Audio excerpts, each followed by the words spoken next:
Weibalya Namani, and welcome to Nganabawanga, Stories from the Mobile Language Team. I'm your host, Jaylon Newchurch, and I'm a proud Narungga and Kaurna man. Before we get started, I'd like to acknowledge the traditional owners of the land that we're recording on today, which is the Kaurna people, and pay my respects to elders past and present. Each episode, we share stories from the Mobile Language Team and Aboriginal communities across South Australia, highlighting projects that strengthen, revive, and reawaken Aboriginal languages. So let's get into it. Today, we're sitting down with Karina Lester, co-manager of the Mobile Language Team, to talk to us about the International Decade of Indigenous Languages. So the first question I've got for you, Karina, is what is the International Decade of Indigenous Languages and why is it important? Thank you, Jaylon. That's a great question. It's been around, 2022 was when we launched the International Decade of Indigenous Languages. But I don't know if you remember, 2019 was the year of Indigenous languages. And of course, Australia was heavily involved in that and, had done incredible work in that year of celebrating our Aboriginal and Torres Strait Islander languages. And it was from that year that there was great energy, I think, felt in Australia and the work that IATSIS had done, which is our Australian Institute of Aboriginal Studies. And so IATSIS was a key role, or played a key role in the delegation and negotiations at the UN level with UNESCO. And so it sort of continued on from 2019, where they advocated heavily at the UN level to say we need a decade of Indigenous languages. And so through the machinery of the United Nations, they ended up, that was at the General Assembly, of course, that decision was made then, and there was consensus globally that we should have an international decade of Indigenous languages. And so in 2022, we launched the International Decade of Indigenous Languages, and we are 4 years into it now, which is really exciting. Everyone's been very busily working on their languages and languages across our nation, our Aboriginal and Torres Strait Islander languages.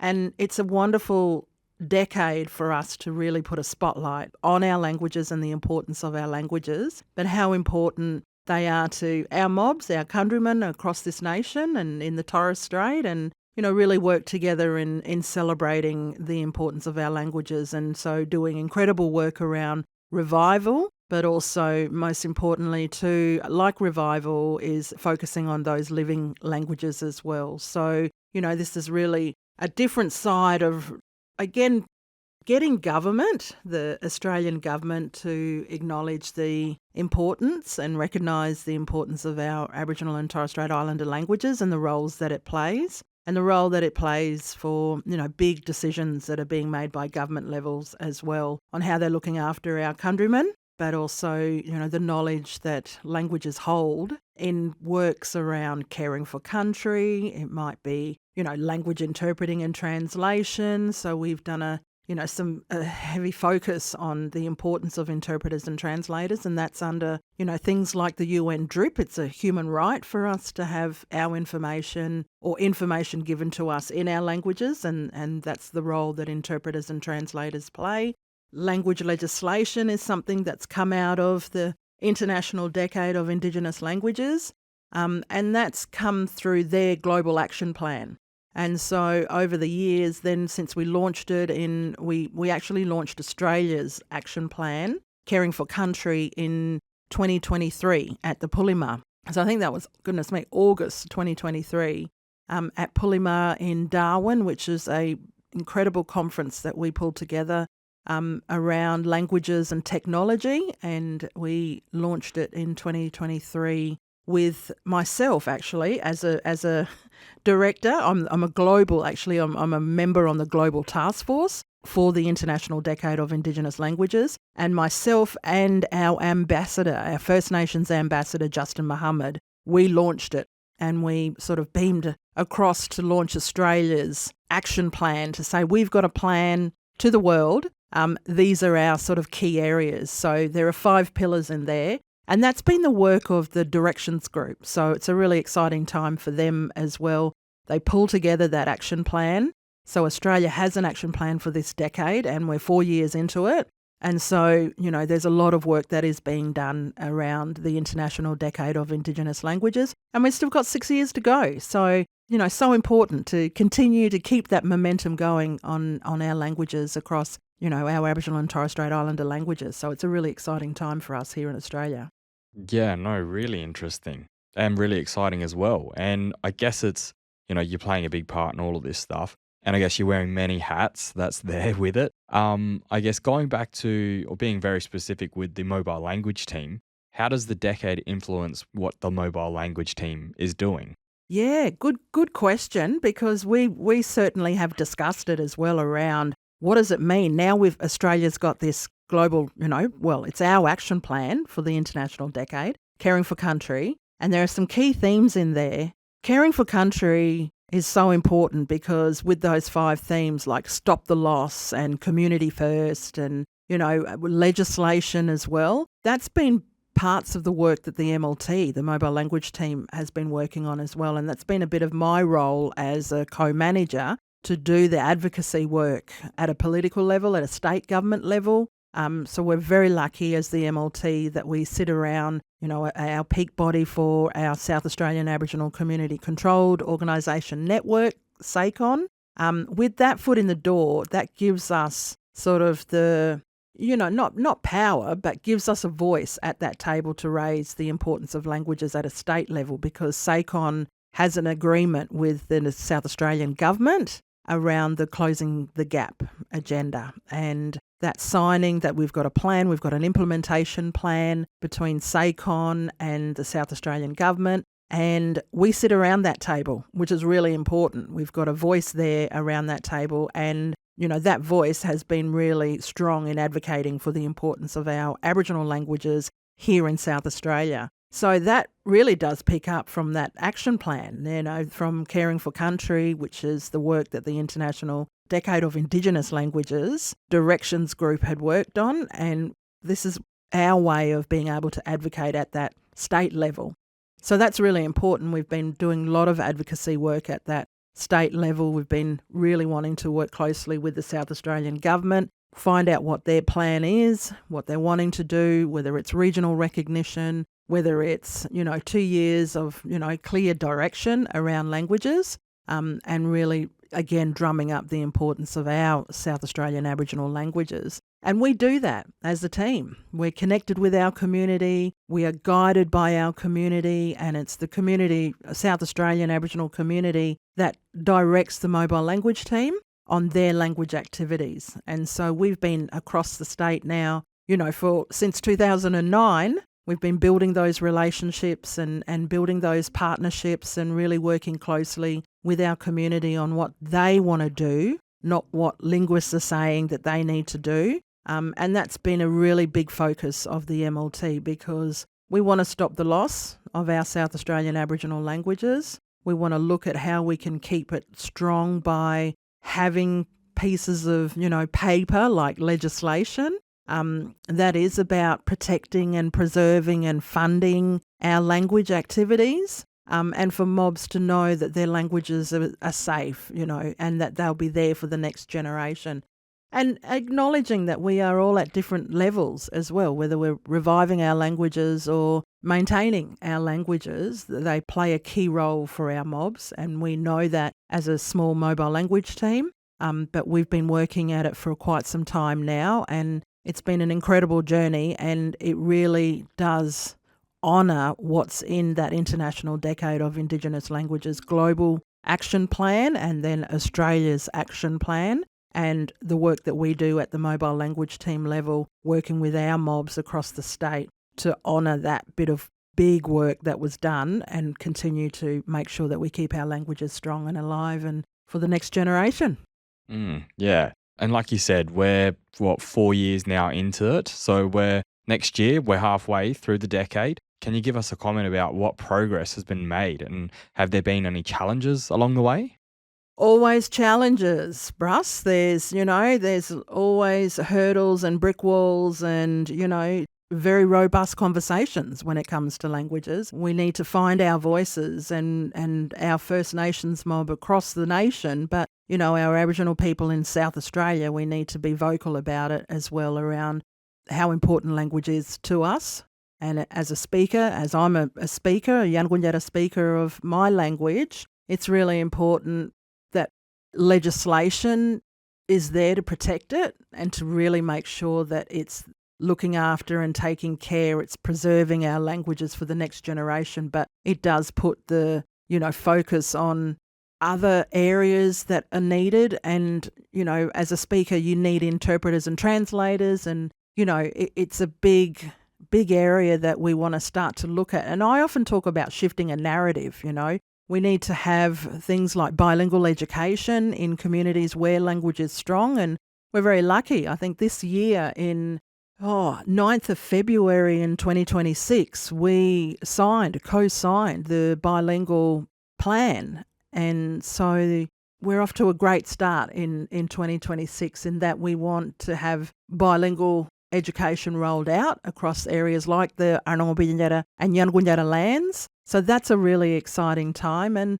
so, that's been a challenge. We've been talking about bilingual for a very, very long time, and it just happened to be signed off in the 4th year of the International Decade, which has been really exciting for us. We know very well, Arnongo in particular, people from the APY lands, that there's a lot of work that we need to do, but we are speakers and we want to be learning in all of those education areas in our schools, and we should give that opportunity to our young people in those communities who speak, more than 1 or 2 or 3 languages. They come with so much skill and language skill themselves, and we need to value that. And so that's been a really exciting journey, a lot of hard work and a lot of hurdles, of course. But I think we're starting to head in the right direction in that area there with bilingual education. We are talking language legislation as well, and I think that's a really challenging space. It's a very political space as well, so we need to think strategically and politically about it. We need to lobby with government, and,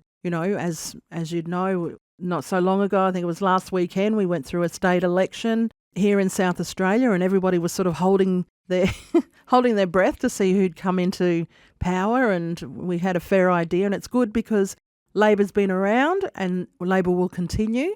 And I think we've got those relationships there in our Aboriginal communities with our members of Parliament and with our government. And I think we need to continue on, especially in that legislation space as well. So it's really important for us to look at big pictures and look at what we want to see change-wise, but then most importantly, really look at what community are wanting to do and how they want to do their language activities as well.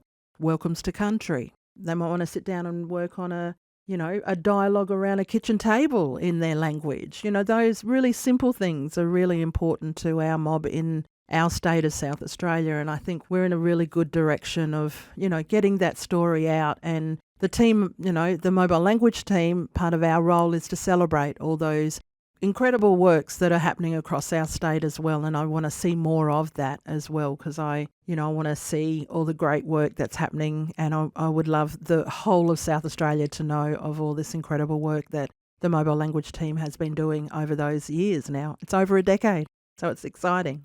Yeah, and like you said, it is exciting. It's, we're seeing, like you said, bilingual education coming in. And despite the fact that there might have been a lot of challenges, I guess we can both say that we've seen, a lot of exciting new opportunities for language. So no, it does look very exciting in the future. And I guess that leads me on to the next question is what can be achieved by the end of the decade? End of the decade, I would love to see legislation. And if we don't, at least we've carved out a path to get to that legislation. I am personally pushing for something that we're calling regional recognition. So it's a region which is the Aboriginal Yankunytjatjara lands. I really want government to recognise those languages, Bilingual and Yankunytjatjara, and I really want government to, support it as well. And, acknowledge the value that language plays for areas like the APY lands. And so I really would love to see that at the end of the decade, that there is at a government level a regional recognition of those two languages up there, which would acknowledge Maralinga mob and, our mobs down at Yalada as well. I know you're there. So, really would love to see that at the end of the decade. I'd love to see this incredible work that we're doing here in working with our mobs in our communities, guided by them and getting their languages growing and them using, our mobs using language as well.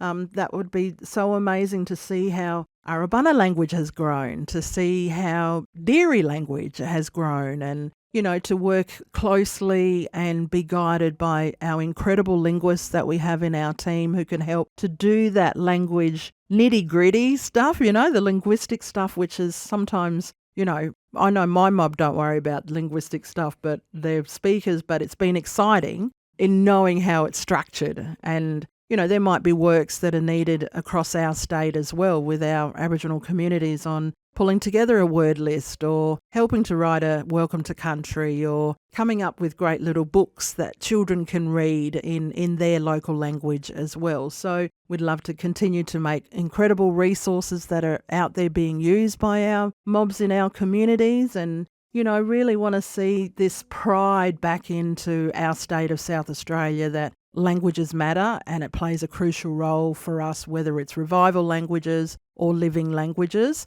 I want to see more celebration around the language space. Want to hear from the rest of the team members and the broader community as well on, how do we celebrate it? How do we get word out? What can we do to let people know? And, having a yarn like you and I are is a great way of doing that as well. So I'm excited for the decade. Yeah, no, sounds really exciting. Well, I guess the last one is, do you have any final comments that you want to share with our listeners here today? If you don't know language, find some language. If you're a non-Aboriginal person and you're living on Kaurna country, learn some of this incredible Kaurna language.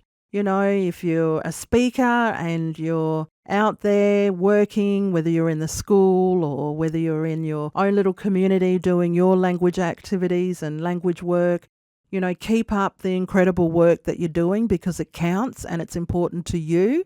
And I think it's really important for us to be holding our head high around all this language work that we're doing, whether it's revival or living languages. I think we need to be proud of this amazing work that you guys are doing and bringing, good awareness to the broader community and teaching our broader community and, looking after ourselves and taking good care of our mobs across the state as well is really important. And be proud that we have this incredible knowledge, this language, and we have our speakers that are still with us in some of our communities. And, in communities where there aren't any elders, there's so many other ways of learning your language, might be from old records or whatever that's there, but just look around and be kind to yourselves in the language work that you're doing and be proud because it's so important to you and to the broader community as well. So keep up the great work because I'm excited. I really want to see more